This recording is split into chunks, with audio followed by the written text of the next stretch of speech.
a man who has lived with the best of it, Mr. Danny Kaye. Stan Laurel brought laughter to millions, but behind the scenes, his life was filled with struggles few ever saw. From unexpected losses to hidden battles, there's a side of the comedy legend that's rarely talked about. What really happened behind the smiles and famous routines. Join us as we uncover the heartbreaking story of Stan Laurel and the woman who stood beside him through it all. The making of a comic genius. Stan Laurel, born Arthur Stanley Jefferson on June 16, 1890, came into the world in the small town of Ulverston, Lancashire, England. His entrance into life happened in his grandparents' home, a place that would later become the center of his early memories. Stan's parents, Arthur J. Jefferson and Margaret Jefferson, were both actors who spent much of their time traveling for stage performances. Because of their careers, they couldn't take care of a young child full-time. As a result, Stan spent most of his early childhood with his maternal grandparents, George and Sarah Metcalf. Stan's grandparents gave him stability, but they also surrounded him with an environment that naturally led him toward the world of performance. He wasn't just another boy growing up in a small English town. He was growing up just across the street from the Hippodrome, a wooden theater where his parents often performed. The Hippodrome wasn't just a building to Stan, it was a magical place. While other children played games in the street, Stan was captivated by the theater's backstage excitement, costumes, and the sound of laughter coming from the audience. His love for stagecraft started there, nurtured by the sights and sounds of live performance. As he grew older, Stan lived for a time with his grandmother Sarah in North Shields, a town in northeast England. He also attended school there. Later, the family moved to Glasgow, Scotland, where his father took over management of the Metropole Theatre. This became another big influence on young Stan. Watching his father manage shows, handle actors, and organize theater productions gave Stan a closer look at how the world of entertainment worked, not just on the stage, but behind the scenes as well. Though he was still just a teenager, Stan began learning everything he could about theater. He was developing a deep love for timing, physical comedy, and making people laugh. This was the foundation of what would later become one of the most famous comedy careers in history. At just 16 years old, Stan took the leap from audience member to performer. His first real stage experience came at Glasgow's Britannia Panopticon, a popular music hall where many future stars got their start. It was here that Stan performed in public for the first time. The experience showed him what it felt like to be on stage in front of a crowd delivering laughter. He was hooked.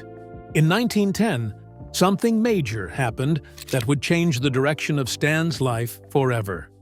He joined the Fred Karno Troupe, one of the most famous British comedy stage companies of the time.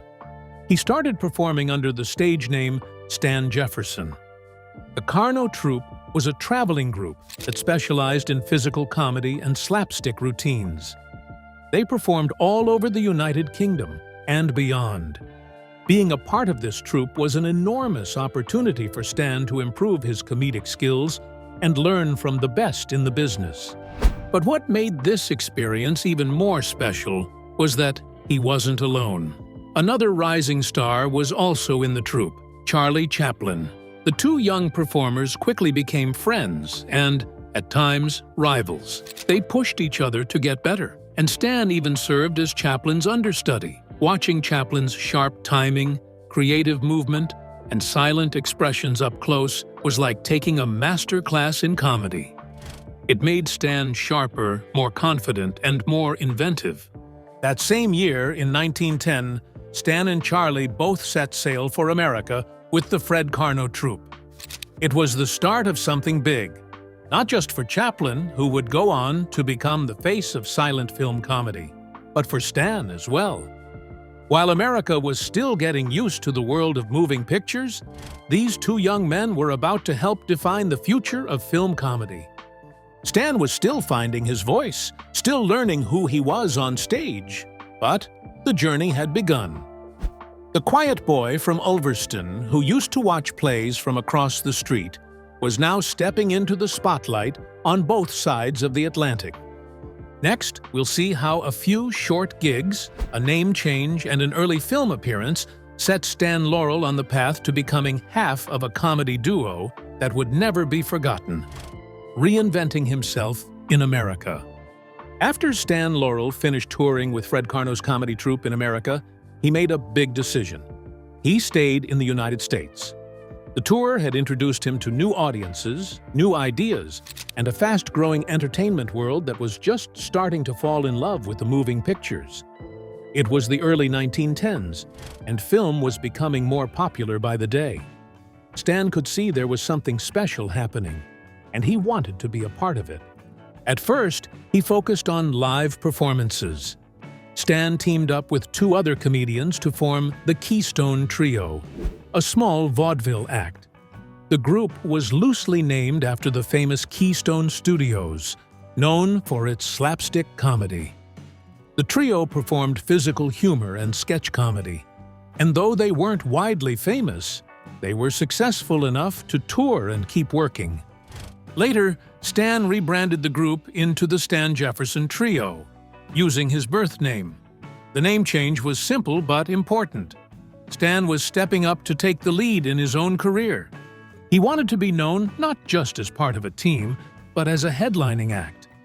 During this time, he worked hard to create his own comedy style. He performed routines that were funny, energetic, and physical. But he also borrowed from someone he knew very well, Charlie Chaplin. Since he had been Chaplin's understudy, Stan had studied Chaplin's body language, expressions, and timing up close. For a while, Stan even performed Chaplin-like routines, trying to copy his style. This helped him get noticed, but he didn't want to be a copy forever. Stan began to adjust his act, adding his own touches of innocence, clumsiness, and childlike reactions. He was slowly developing what would later become the classic Stan Laurel character: gentle, confused, and lovable. In 1917, Stan made an important move into film. His first screen appearance came in a short silent comedy called Nuts in May. It was a small production, but it marked the beginning of his film career. Over the next few years, he appeared in a series of short films, often low budget, but perfect training grounds for learning how to act for the camera instead of the stage. Around this time, Stan made another major change. He changed his stage name from Stan Jefferson to Stan Laurel. According to people close to him, Stan believed Stan Jefferson was unlucky because it had 13 letters. Whether he was truly superstitious or just looking for a catchier name, Stan Laurel became his new identity. The last name Laurel may have been inspired by his partner at the time, May Dahlberg, or by a suggestion from a friend. Either way, it stuck. From that point forward, he would be known as Stan Laurel. Though he wasn't yet famous, Stan was getting better and better. He was acting, writing, and directing small comedies. He was putting in the work, gaining experience, and waiting for the big break that would change everything. A partnership turned painful. While Stan was working hard to build his film career, he was also in a complicated relationship with a woman named May Dahlberg. She was an Australian-born actress, older than Stan by about 10 years. They met in 1919 and quickly became close. Though they were never legally married, they lived together and acted like husband and wife. People in Hollywood even began calling her May Laurel, using his stage name as her last name. May played an important role in Stan's early life in the film business. She encouraged him, gave him ideas, and helped shape his performance style. Some even say she helped choose the name Laurel for him. For a while, they were a team, both personally and professionally. But over time, the relationship started to fall apart. May had a strong personality and sometimes got involved in Stan's work in ways that caused tension. She was known to be possessive and had a habit of interfering on film sets. Directors and producers didn't like working with her around. Eventually, this became a problem for Stan's career. One of the key people who stepped in was Joe Rock, a film producer who saw real talent in Stan Laurel. Joe believed Stan had a future in comedy films, but he also thought May was holding him back. He wanted Stan to focus on acting, not personal drama. So, in a move that shocked many, Joe offered May a deal. If she agreed to leave Stan and return to Australia, he would pay her a lump sum of money and buy her a ticket home. She agreed. In 1925, she left quietly, and Stan was now free to move forward without her. The breakup allowed Stan to focus completely on his career, but the story didn't end there. In 1937, over a decade later, May returned to the headlines. She came back to the United States and filed a lawsuit against Stan. She claimed that he had promised to support her financially and that she was entitled to ongoing payments. The lawsuit was messy and embarrassing, digging up the past and putting Stan's personal life back in the public eye. Though the case didn't lead to serious legal consequences for Stan, it reminded everyone that his rise to fame wasn't free from painful personal costs. Stan had finally broken away from a toxic relationship, but the scars from it would last for years. He had made it through a difficult chapter, but the next ones would test him even more. The birth of a legendary duo. By 1925, Stan Laurel had built a decent reputation as a comedy actor and writer in Hollywood. He was known for his funny expressions, his gentle charm, and his skill at writing jokes and gags. That year, he was hired by Hal Roach Studios, a busy comedy film studio that was becoming famous for producing short films. Stan didn't join as an actor at first. He was signed on as a writer and director. His job was to help shape other comedians' performances and come up with ideas for short comedy films. While working behind the camera, Stan sometimes missed being in front of it, but he continued to focus on writing and directing, quietly waiting for the right chance to perform again. That chance came in the most unexpected way, through an accident. At the same studio, another actor named Oliver Hardy was also working. Hardy, often called Babe by his friends, was a big man with a warm smile and a strong presence on screen. He was acting in several short comedies at the time. One day, in 1926, Hardy had a serious kitchen accident. While cooking at home, he burned his arm badly with hot grease. Because of the injury, he couldn't act for a while and had to take time off to heal. That's when the studio asked Stan Laurel to step in and take his place in a film. Stan agreed, and what happened next changed comedy history forever. When Stan and Oliver appeared together, something clicked. Their on-screen chemistry was immediate and natural. Stan played the clumsy, wide-eyed, innocent type, while Oliver played the more serious, frustrated, and bossy partner. Their characters were completely different, but they balanced each other perfectly. Audiences noticed it right away. Hal Roach and his team saw the magic too. They decided to pair the two men together more often. At first, the studio didn't call them a duo officially, but by 1927, that changed. That year, Stan and Ollie acted together in several short films like Duck Soup, Slipping Wives, and With Love and Hisses. In 1929, they took on a new challenge: sound films. Up until then, all movies had been silent. But with new technology, films were now being made with sound. Some silent film stars struggled with this change, but not Laurel and Hardy. Their first talkie was a short film called Unaccustomed as We Are. Their voices matched their characters so well. Stan's high-pitched, gentle voice and Ollie's deep, calm tone made the contrast even funnier. They adjusted to sound films quickly, and their popularity grew even more. By the mid-1930s, Laurel and Hardy were comedy legends. Their names were known all over the world.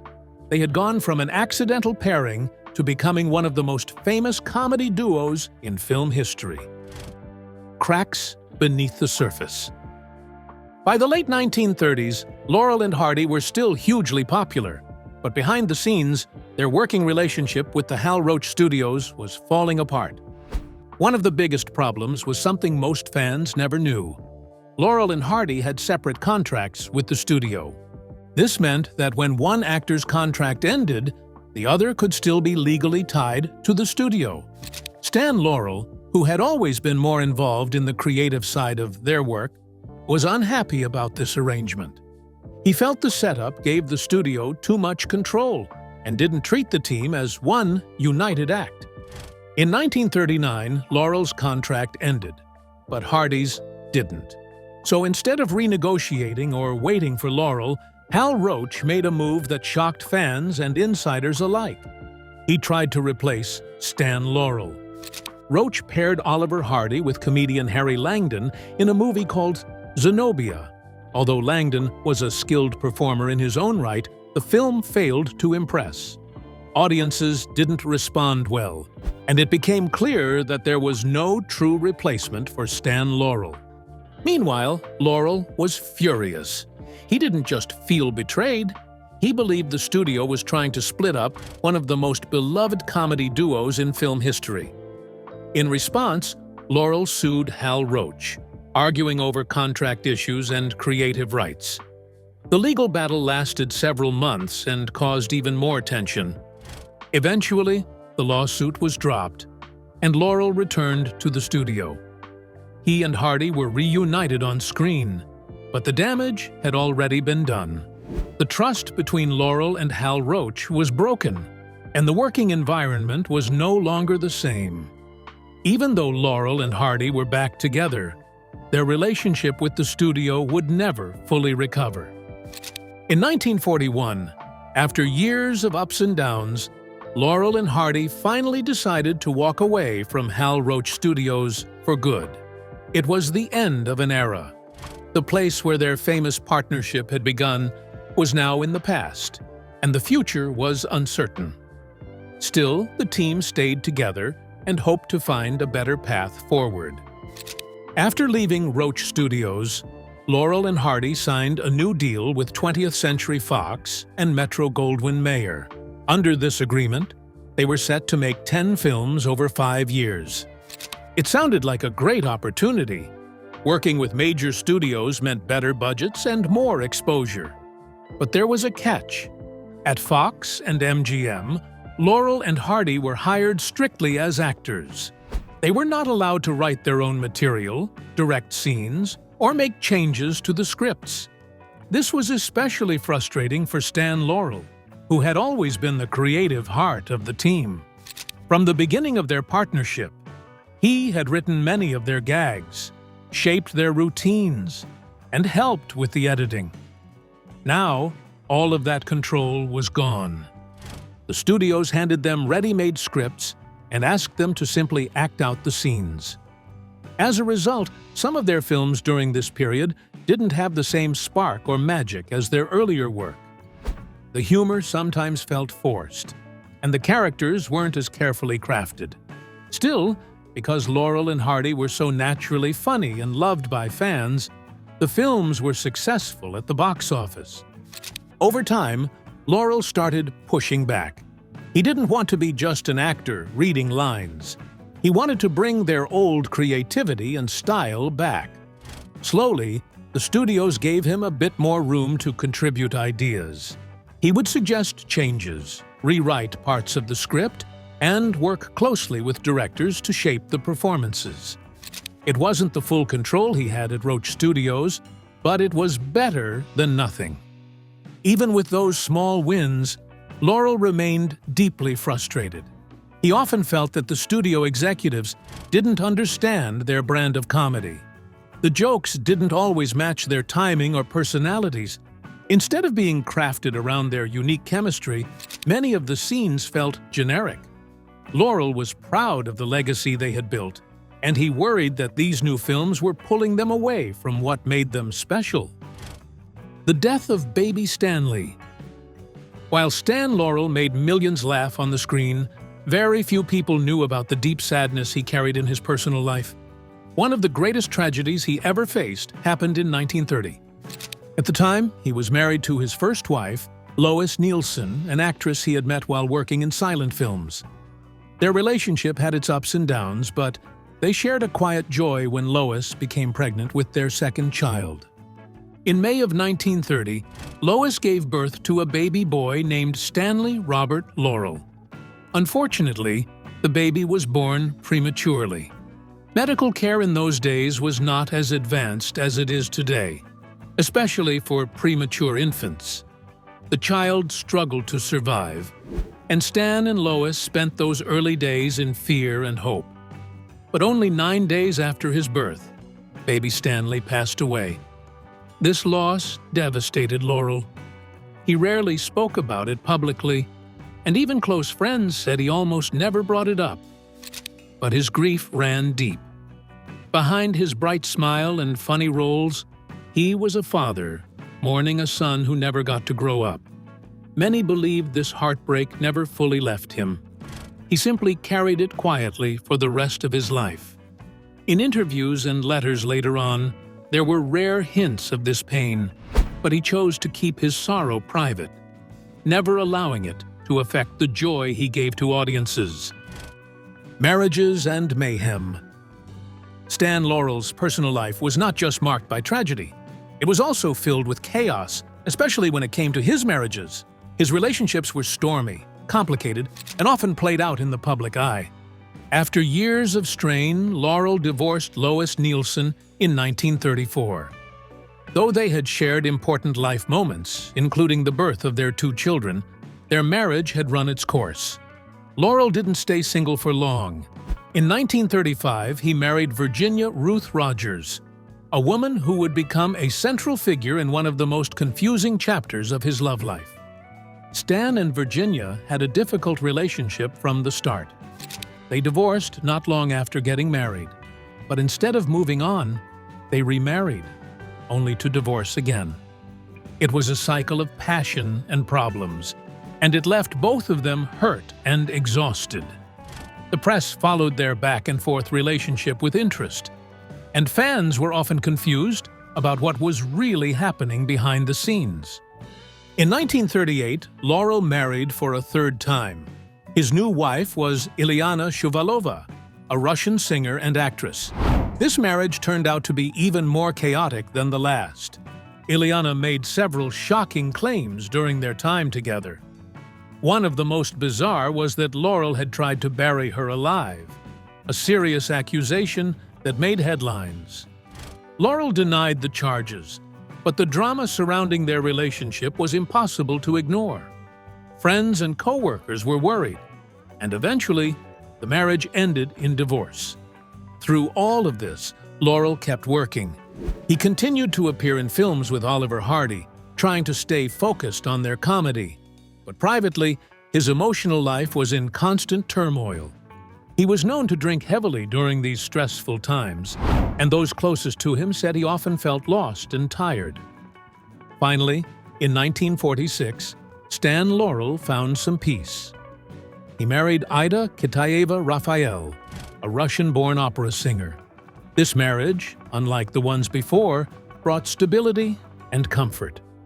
Ida stood by him through the later years of his life, especially when his health began to decline.